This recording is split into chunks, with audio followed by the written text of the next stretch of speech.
Қазақ тілі сабағын бастайық. Бүгінгі сабақтың тақырыбы киіз үй. Сендер бүгін сабақта диалогты түсініп оқуды, жұмбақ шешуді үйренесіңдер. Келесі тапсырма. Жұмбақты тыңдап, шешуін табайық. Ұқсайтын шеңберге қабырғасы жиылып керіледі. Жиһазы мол кең бөлме төбесінен жұлдыздар көрінеді. Бұл не?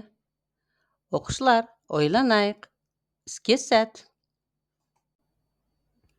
Келесі тапсырма. Айтылым. Балалар, суретке қарайық. Сұрақтарға жауап берейік. Мынау қандай үй? Сен бұл үйді қай жерден көрдің? Ойланайық. Балалар, бүгінгі сабақтың жаңа сөздеріне назар аударайық. Шаңырақ, кереге, уық, киіз үй. Жаңа сөздерді сөздік дәптерлеріне көшіріп алайық. Және осы сөздермен сөз тіркестерін, сөйлемдер жазайық. Іске сәт. Оқушылар, берілген сөз тіркестерін тыңдап, сөйлемдерге көңіл бөлейік. Биік шаңырақ, мықты уық, жайлы киіз үй. Сөйлемдер. Ауылда киіз үйлер көп. Шаңырақты ағаштан жасайды. Балалар, сендердің де сөз тіркестерін, сөйлемдерін дұрыс шықты деген ойдамын. Келесі тапсырма. Жазылым. Мына суретке қарап, сұрақтарға жауап жазайық. Бұл не? Ол қандай? Есігі бар ма? Терезесі қайда? Іске сәт. Оқушылар, жазуымызды тексерейік. Бірінші сұраққа жауап. Бұл киіз үй. Ол үлкен және әдемі. Киіз үйдің есігі бар. Оның терезесі жоғарыда. Балалар, сендердің де жауаптарын сәтті шықты деген ойдамын.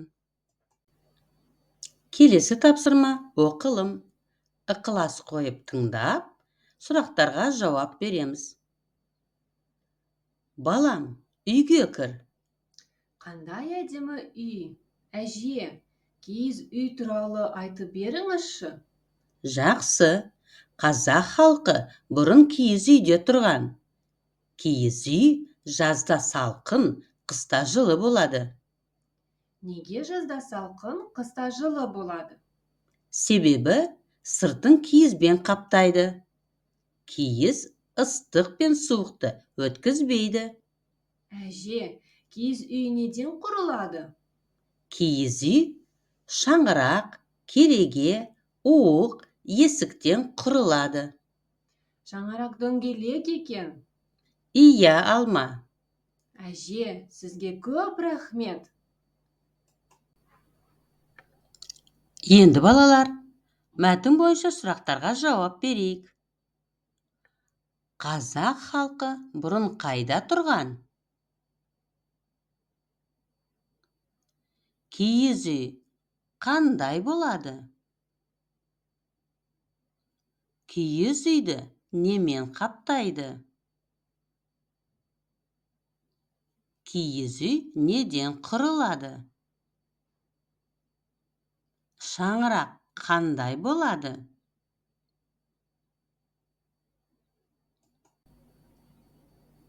Жауаптарымызды тексерейік.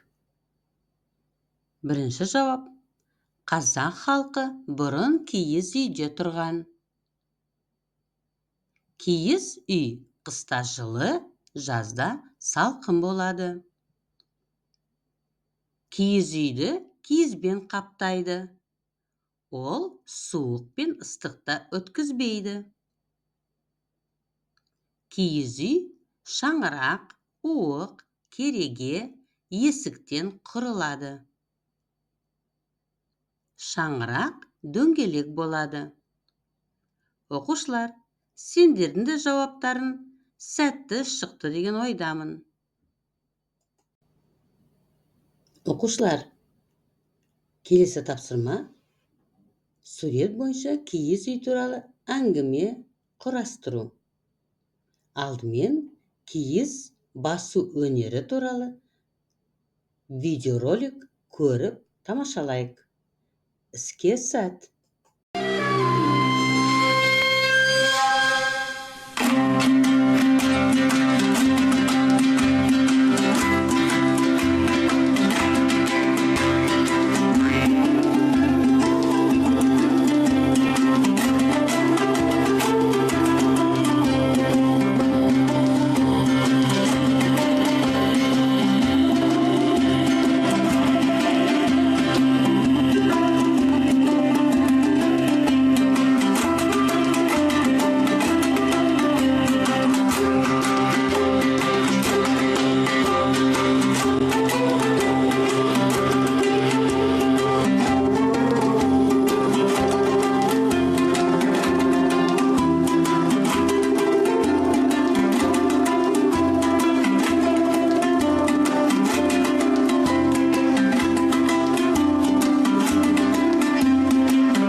Балалар, кел ойнайық. Енді алған білімдерімізді пысықтайық. Ворвал сайт арқылы білімдерімізді дәлелдейік.